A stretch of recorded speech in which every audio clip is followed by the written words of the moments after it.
Corona काल में जिन staff नर्सों को कोरोना योद्धा कहा गया और जिन्होंने अपनी जान हथेली पर रखकर दिन रात काम किया, आज वही स्टाफ नर्स वेतन वृद्धि की मांग को लेकर पिछले कुछ दिनों से धरने पर बैठी हैं।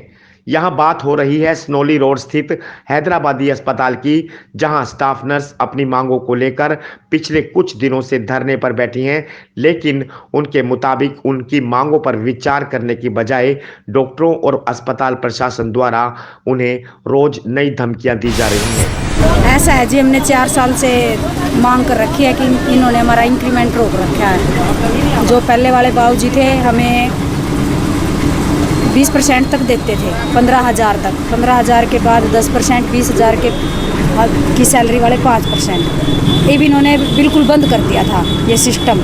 इसलिए 3 साल से केस भी डाल रखे हमने, लेकिन वो बाहर नहीं आया।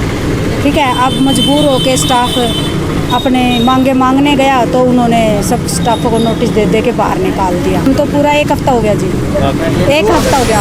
मैं सब लॉकडाउन से पहले ही गया था बाहर, मैं बाहर फंस गया था। तो ये हुआ था गवर्नमेंट की तरफ से कि जो बाहर फंसे हुए हैं उनको सैलरी दी जाएगी। चलो मेरी सैलरी पूरी नहीं मिली तो मेरे को 50% तो देना चाहिए, वो भी नहीं दिया। मेरी बात हुई थी मैनेजमेंट के बंदों से, वो कहते हैं आप छुट्टी पे गए हुए थे, बट मैं छुट्टी पे था 20 मार्च से लेके 26 मार्च तक। तो उसके बाद तो लॉकडाउन लग ही गया था 23 तारीख को। उसके बाद वहाँ से आना मेरा पॉसिबल नहीं था, तो कैसे मैं आता। तो सैलरी के लिए साफ मना कर दिया गया, मेरे को कोई सैलरी नहीं मिली मेरे को 3 महीने के लिए।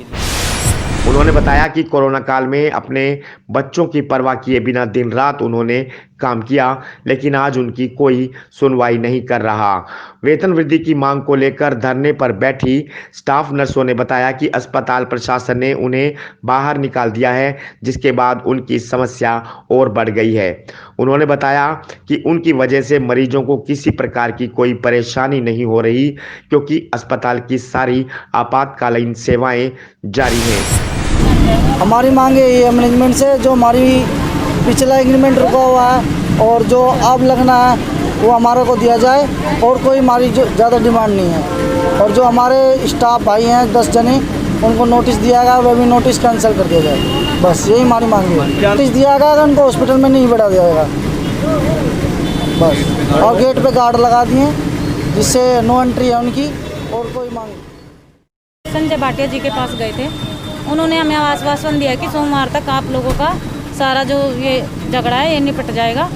अगर हमारा वहाँ भी निपटता नहीं है भैया, तो हम अनिल विज के पास जाएंगे, हम हमारी गुहार वहाँ भी लगाएंगे जाके। और जो हम 10 लोगों को निलंबित कर दिया गया ना भैया, उनमें से सिर्फ एक को बुला रहे हैं। अगर जाएंगे तो इकट्ठे जाएंगे, नहीं तो हम सब के सब बाहर ही रहेंगे और अपनी निरंतर जब तक हड़ताल हमारी मांगे पूरी नहीं करती जाएंगी भैया, हम हड़ताल पर रहेंगे निरंतर, ऐसे ही बैठे।